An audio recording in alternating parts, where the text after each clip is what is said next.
Eu gostaria de entender o seguinte: o senhor, o pré-candidato Flávio Bolsonaro, inclusive em entrevista aqui para a gente, vocês falam muito sobre a questão fiscal do país, né, que está um descontrole dos gastos públicos e da preocupação da direita e do projeto de vocês em colocar, como vocês dizem, o país nos trilhos e, enfim, até para aumentar a confiança. Hoje a gente tem situações trazidas pelo presidente Lula ou outras não mudadas pelo presidente Lula, como aumento real do salário mínimo, indexação em relação ao salário mínimo de benefícios sociais, né, BPC, enfim, até aposentadoria, etc. Minha pergunta é: primeiro ano de governo Flávio Bolsonaro vai ser uma gestão, um governo de ajuste? E te pergunto também, para a gente encerrar, o seguinte: Flávio Bolsonaro está abrindo, começou agora nas últimas pesquisas, a ficar numericamente ou empatado ou à frente de Lula. Quais são os riscos? Quer dizer, é bom se animar, mas quais os riscos de um eventual já ganhou dentro da campanha? Bom, Débora, primeiro no ar já ganhou. Nós temos a certeza, a convicção de que essa é uma batalha muito dura. Nós estamos lutando contra uma máquina de destruição de reputação que tem mais de 40 anos, uma máquina azeitada, que aparelha a máquina pública, que penetra em todos os instrumentos e todos os mecanismos de poder e que não tem pudor de usar essa estrutura para perseguir adversários e para potencializar situações que beneficiam o seu grupo político.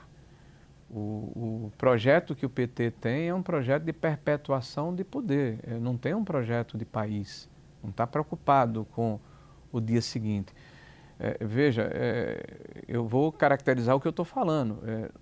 Nós recebemos o governo, fala o Bolsonaro, com 75% de relação dívida-PIB. Então, nós devíamos, o país, o Estado brasileiro, devia àqueles que financiam o funcionamento da máquina pública brasileira, o equivalente a 75% do que se produzia no país naquele ano, de 2019. Nós entregamos o país com essa relação em 71%. Houve um decréscimo de 4% e foi a primeira vez desde 85 que isso acontece. Então, primeira responsabilidade, como você gere as finanças públicas. Agora, de acordo com o IFE, que é o Instituto Fiscal Independente do Senado da República, a gente não falar de outros institutos, vamos falar de um instituto do Senado da República que é independente e que representa a Câmara Alta do Parlamento Brasileiro.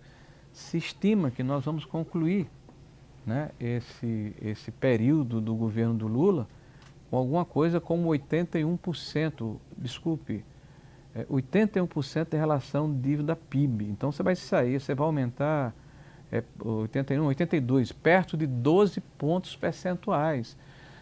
Para quem está nos assistindo e às vezes não tem dimensão do que isso significa, a forma irresponsável como o Lula se comporta, que dá com a mão e tira com as duas, porque ataca o poder de compra da população mais pobre, retira a capacidade que essas pessoas mais vulneráveis têm de adquirir bens e serviços, porque diminui a sua capacidade de adquirir esses bens com a deterioração do poder de compra da sociedade. Isso acontece porque este governo vai deixar um legado, e aí sim uma herança maldita, não o discurso retórico que o PT tem desde 2002, quando assume o governo, sucedendo Fernando Henrique Cardoso, já falava de herança maldita. Então, eles vão deixar para o próximo governo e para a sociedade brasileira quase 1,5 trilhões de reais de acréscimo à dívida pública. Vamos lá, 1 trilhão e 500 bilhões de reais. Precisa ser dito para mostrar o que um governo irresponsável, leviano, populista, né, que está muito mais preocupado com, além de aparelhar e assaltar a máquina pública, se perpetuar no poder, mesmo que o custo de tudo isso seja a destruição das finanças públicas, a fragilidade da economia brasileira. E a consequência é clara.